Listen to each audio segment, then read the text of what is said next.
Good evening and welcome to Gigi's Ghastly Ghost Stories. Tonight is kind of the beginning of this new channel, and even though I've already moved some of my ghost stories over from the other channel, I kind of want to talk about the experiences that I've had from the beginning of life from all the houses that I've lived in. This doesn't include friends' houses. This is just my houses and a few of the experiences my mom has had. So here goes. When I was first born, my parents lived in Kalamazoo, Michigan. The first house we lived in was on Cork Street. And this is my mom's memories and mine. I was really little. This is where we lived when I was a baby and my parents were first married. So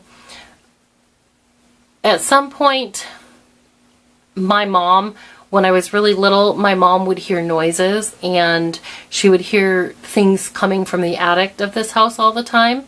And it was one of those old attics that you pull the latch down, the door down in the hallway, and then you flip the stairs down. So it was that kind of attic. So that was the only attic access. You really couldn't get up there, only through there. But she would hear things constantly in that attic.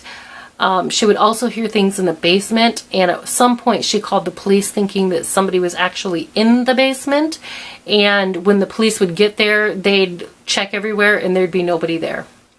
And so one time we came home and my mom again heard that noise, and she went to open up the door and look in the basement, and somebody shut the door in her face. But again, she called the police, and when the police got there, nobody was there, and there was no signs of anybody there. So I don't know if that was truly paranormal or if that was really somebody in the basement just dinking around. They didn't take anything, and it didn't, they didn't leave any doors open. It didn't look like anybody had been there, so we weren't real sure if that was the case. But in that house, by the time I was 2 years old, I had trouble sleeping at night. And I would wake up and come down the stairs and constantly tell my mom that I couldn't sleep because Nina was bothering me. And Nina apparently was my father's cousin who died well before I was born. She apparently rear-ended, what do you call it? Everybody has a different name for it, but it was a consumer's truck, a power company truck, and apparently she got decapitated. I didn't know that. I didn't know anything about her. I was just a little kid, a baby, a toddler. But apparently I mentioned her name, and that really scared my mom quite a bit. And then I started sleepwalking, and then I had reoccurring nightmares. I'm afraid of clowns, and before that I really didn't know what a clown was, and I've never been to the circus up to this point. And I started being scared of clowns because there was a clown that would come to my room and visit me every night. This I remember because I'm still scared of clowns to this day. I have a phobia. I'm not scared of too many things in life, but that is one of them. So that's where my whole being afraid of clowns started, was there. So there was a clown that visited every night. I would be screaming until my mom came in there to come bring me in her room. So I don't know who the clown was that came to visit me. I never gave it a chance to talk. I was terrified of it. And its eyes were pitch black. And I don't know, I'm not really sure what it was there for. But it scared me anyway, and to this day, I have a phobia of clowns. I watch no clown movies. I don't go to the circus. I never took my kids to the circus. We don't do things like that. We try to avoid them at all costs. So that's where that came from, that fear. And my mom said, I would have these constant nightmares in that house that somebody was chasing me, and I was constantly running through that entire house and running around the dining room table and trying to get away from it. And that nightmare I had for years. I had it until probably I was in my 30s. That's about the last time I remember having that nightmare, but it stemmed from that house that young, just kind of crazy. So I have no idea at all. But that's my first experience. Soon after that, my parents split up. They really weren't together a whole long time. Oh, but also in that house too, when my parents split up, but before my mom moved out of that house, she would get constant phone calls. And this was the early 70s. So she would get constant phone calls. If strangers saying, I'm watching you, do you know where your daughters are? Things like that. And they would really scare my mom, and she would freak. And I remember my grandma coming there a lot. Because my mom was scared. She was scared of the house. She was scared of the phone calls. She had called the police.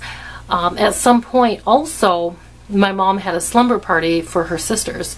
And she had younger sisters. And her younger sisters and their friends came over. I had a friend over that day too. I think at this point I must have been 4. I was 4 or 5. So my friend was over for the slumber party too. And we were just excited to be hanging with the big girls, right? And I remember being in the living room. My mom was upstairs sleeping with my dad, and the girls were supposed to be sleeping in the living room, but we were supposed to be asleep upstairs. But we snuck down, and we were, you know, part of having the fun. And anyway, there's a weird growl in here. It was weird. I don't know if you could hear that. Anyway, we were supposed to be sleeping, but we wanted to be part of the fun. So the big girls were down there doing stories, and they were doing the light as a feather, stiff as a board, right? I remember this from the early 70s. And after that happened, they heard a noise in the kitchen. So my friend and I thought we were having such a good time. This was going to be so fun. So we followed the girls into the kitchen. All of a sudden, the back of the refrigerator started shooting sparks everywhere. It was just shooting sparks like fireworks.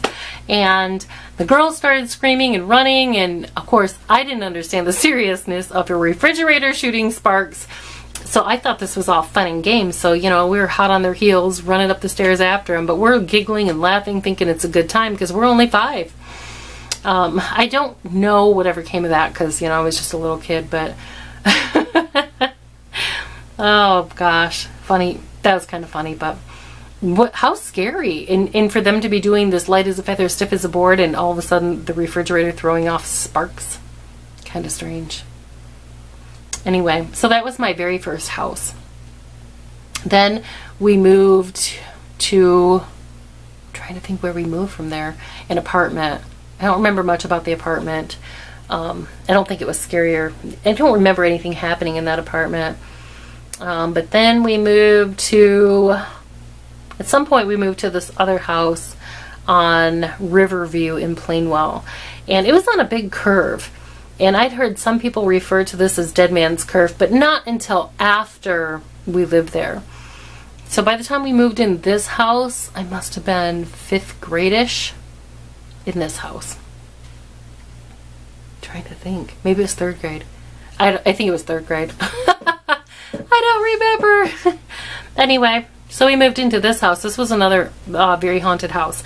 So when my mom purchased this house, she purchased it on land contract from some people that had purchased it, I guess, land contract from another couple.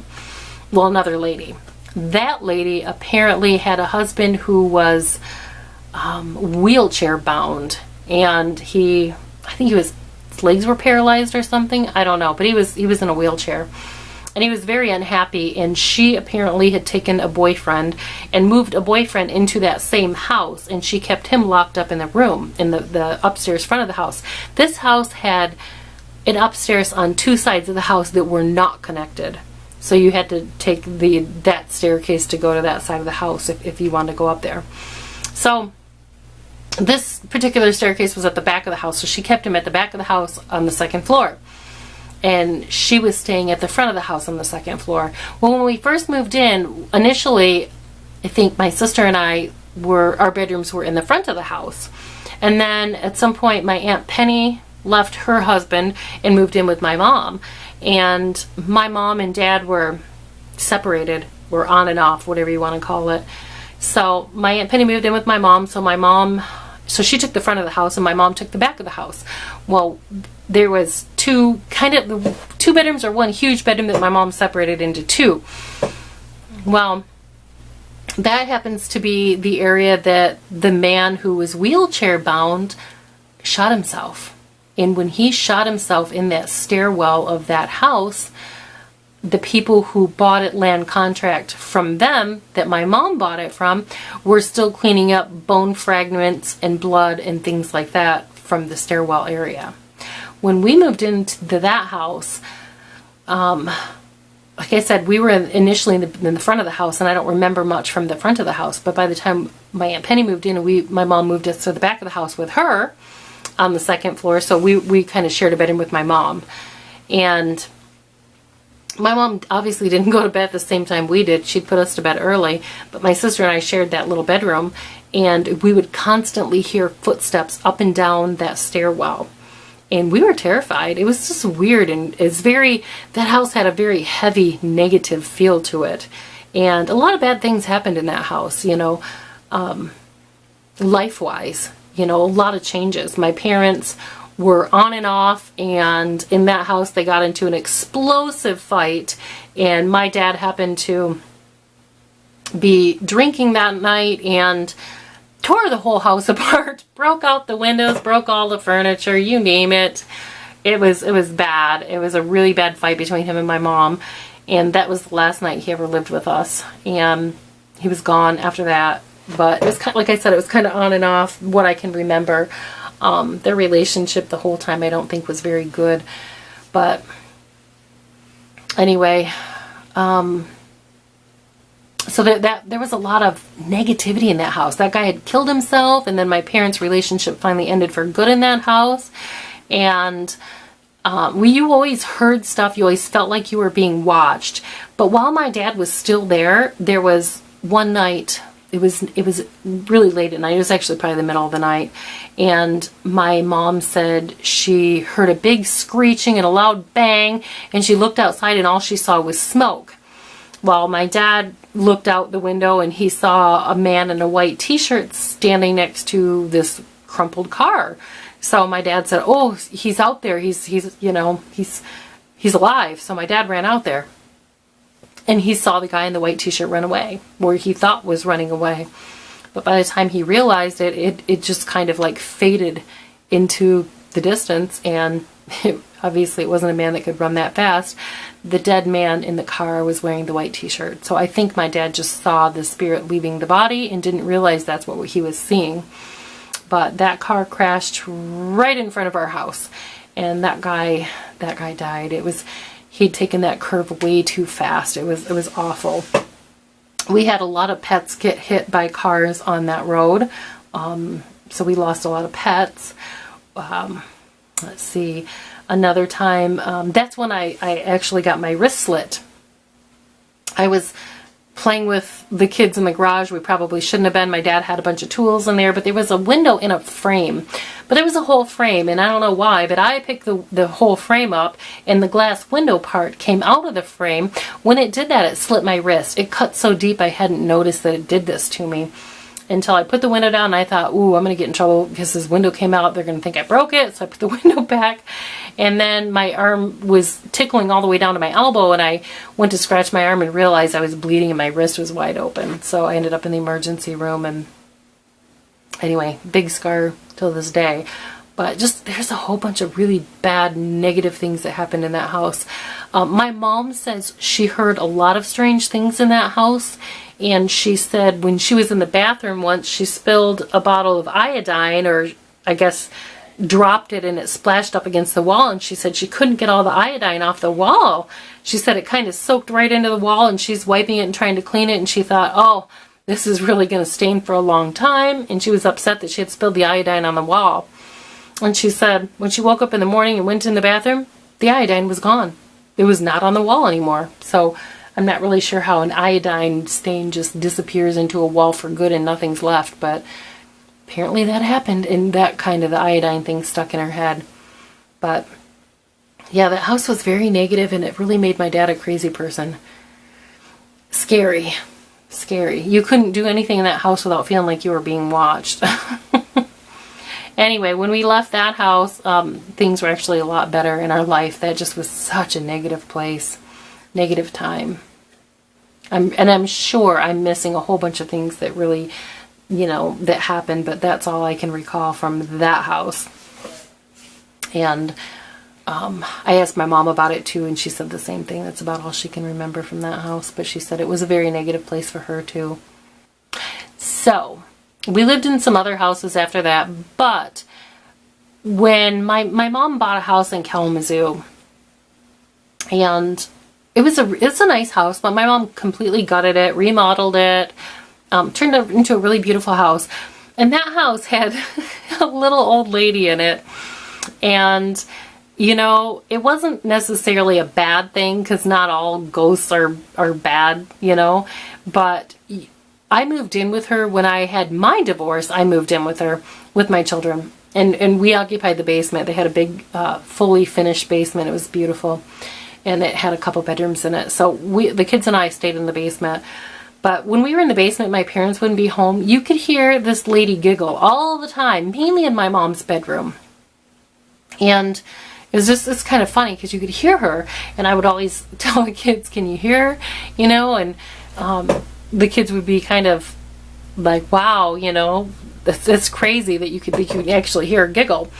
But the car keys would come up missing all the time. And then my mom woke up one day, and the lady was actually stooped over her, looking at her while my mom was sleeping. And when my mom opened her eyes and saw it, it caught her off guard and scared her. So my mom screamed and covered up her head. And then when she uncovered her head, the lady was gone. I think the lady was a little bit just curious and probably amused by everything. I don't know. But at some point, you know, you could hear the walking. You could always hear the giggling. She was a happy thing. But at one point, this lady, my mom heard a knock on the door, and it was a lady. And she said, oh, my grandma used to live in this house. Can I come in and look at it? And, you know, for old time's sake, you know, memories. So my mom says, sure, come on in. So she comes in, and she's looking around the house. And she's like, oh, my grandma would love what you did to the house. And my mom says, let me ask you a question. She says, what did your grandma look like? Because at this point, my mom had already seen her. And she says, you know, I hear giggling in this house all the time, and keys are always missing. Well, then the lady just kind of snickered, and she said, that is my grandma. And she said, when my grandma was alive, she was keeper of the keys. If you left your keys laying down on the table, she would pick them up and put them away. She knew where the keys were. The keys always went in the same spot, and she was very particular about where the keys went. And it's funny, because every time my mom would find keys, they would be in the kitchen drawer. And apparently that's where she liked to keep all the keys. So if your keys came up missing, that's where they were, and she put them there. So that's kind of funny. And that was a kind of a good house. The only thing was, when we were living there and we were in the basement, my youngest son one day got scared, and he said he's freaking out, hollering at me, telling me he's so scared he can't sleep. Can I come get him from his bed? So I come get him from his bed. I put him in bed with me, and he snuggled up against me, and he said, Mom, he's staring at me. And I said, who's staring at you? I couldn't see it. And he said, he's on the ceiling and he's staring at me, and I am so scared, Mom. And I said, honey, there's nothing there. I don't see anything. And he said, oh, he's there and he's watching us and he isn't happy. Oh, was that scary. Even telling you this right now, that is giving me goosebumps. And he will, he's 26 now. And he'll be the first one to tell you that, yes, that thing was there and that thing was staring at us. He said he didn't sleep a wink that night because that thing stared at us all night long in the same corner of the ceiling in the basement, and it didn't move all night, just stared at us. And so he was pretty terrified. He said in the morning it was finally gone, but he said he didn't sleep at all. And the kid was snuggled up to me all night long. I held him all night. He was so scared. But other than that, nothing ever happened in that basement. That was the only thing that ever happened that was scary. And I don't know who that guy was, if it was a guy, what it was. I have no idea. Only my son saw it, but he was terrified that night. That's the only time that's ever happened to him, being that scared, other than in our old house here in Scottsdale, Phoenix area. And then after I lived with my mom after my divorce, I moved into a big red farmhouse out in the country. And we were upstairs, and I was sleeping in the room, and we rented an apartment in the top of this farmhouse. It was huge, and it had a nice porch, off the dining room. And they had 2 bedrooms in here. So I was in one bedroom, the kids were in the other bedroom, and every night I wouldn't go to bed till late, and I would have the TV on in my room, and I'd be watching TV, and I would have a little lamp, little, what do you call it, night light out in the kitchen area. Every night you could see a woman pass from the dining room to the kitchen without fail, all night long, every night. And that's it. I mean, I never ran into her, and I did get up in the night, but you know, you would just see her walking around the apartment, but no interaction. She never scared you. I never woke up with her standing there. She'd just walk around the apartment. It was weird. You'd see her pass, and then you'd see her in the hallway, and then you'd see her go to the living room. Most of the time it was from the dining room to the kitchen, but she just wandered through the house all night long. It was weird. I just pretended I didn't notice it. You know, it's like one of those things, you don't bother them, they won't bother you. So that is pretty much how I handled it. And that was the last place I lived until I moved to Phoenix, Arizona. And then when I moved here, we moved into an apartment right away, and then we moved into a house soon after that. And that was the other house story that I told you about. So I just wanted to kind of go over briefly some of the goings on that happened to me throughout my life and the places that I've lived, and the start of it being that first house on Cork Street in Kalamazoo, Michigan. That's kind of where it started. I don't know if it just never ended for me. I don't know. I don't know if that's possible, you know. Do some people just bring them? Am I just more open that they notice I'm here? You know, but it's constant goings on. Even in this house today, there's constant stuff. The other day, right now we're in my sewing room, and I know you've seen it, you know, the herbs behind me where I sit, you know, my sewing machine's in here, I keep fabrics in here, I keep my computer in here. But in this house, there's a lot of things that go on in this house. I think I've already told you some things about this house. But, you know, my granddaughter has seen people in the hallway, my son has seen people in the hallway, I have seen people in the hallway. The dogs act kind of funky sometimes, they whine, they get scared. One day I heard the pounding in the walls, and it was right smack dab in the middle of the day, and I was making a video for you guys when I heard the pounding. And sometimes, oddly enough, and if you listened during some of my cooking videos, you'll hear strange noises. And I cannot control the goings on in this house or anywhere. And you don't know if you heard a little while back, there was a slight growl. I kicked all the dogs out of this room when I was doing this video because my husband's out there and I didn't want the dogs to bark, so I'm in here alone. But I did hear a little slight growl also in here the other night. And I do have one wooden doll, one ceramic doll. These are very old dolls, but I have them here in this room. I have them sitting over in the corner on my table.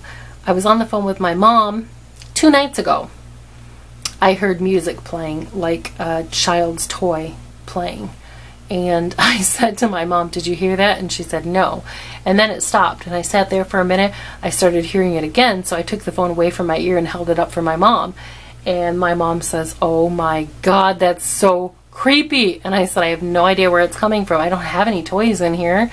It's a workroom." So I still haven't found what is making that noise. You would think it would be a child's toy, but there's nothing in here that's a child's toy.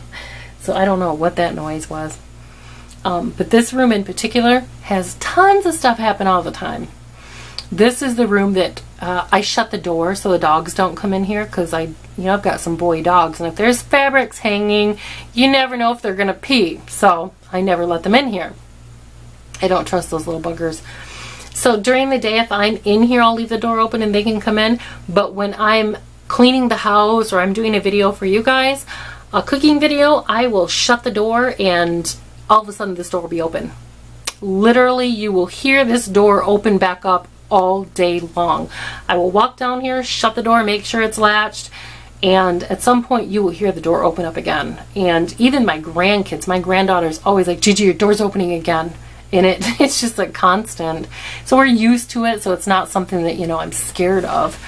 But yes, this door, it will open by itself all the time. The door in my room that it's kind of an extra bedroom, but I use it as a pantry area.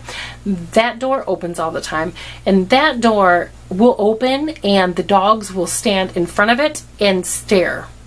Now my little tiny Chihuahua, Carmela, I think if you've seen my dog video, Carmela's the little 5-pound Chihuahua. She will stand in front of that door and she will wag her tail and lift her feet, waiting for whoever is standing there in that room to pick her up. I haven't seen anybody, but she does. And she looks straight up at them, and it's an upward, and it's so weird because how many dogs like ghosts? I don't know, but whoever that is, my dog loves that person, and every time they open the door, she's excited and wagging her tail and waiting to be picked up. It's so weird. And I've gone in there and looked around, and then some days the other dogs are over there barking at that door and irritated that they know something's in there, and I'll open up the door. I don't see anything, but they do. They start barking their heads off.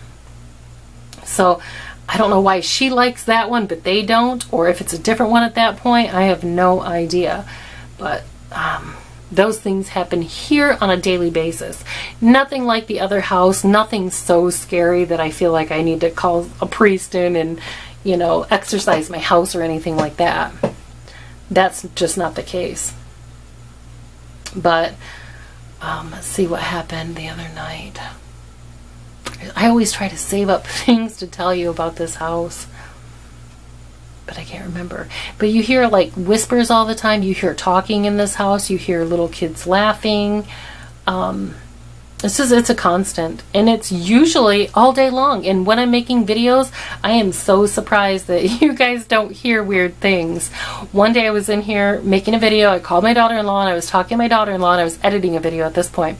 So I stopped editing, paused it, and I'm talking to her on the phone, and all of a sudden I hear talking and things clinking around out in the kitchen.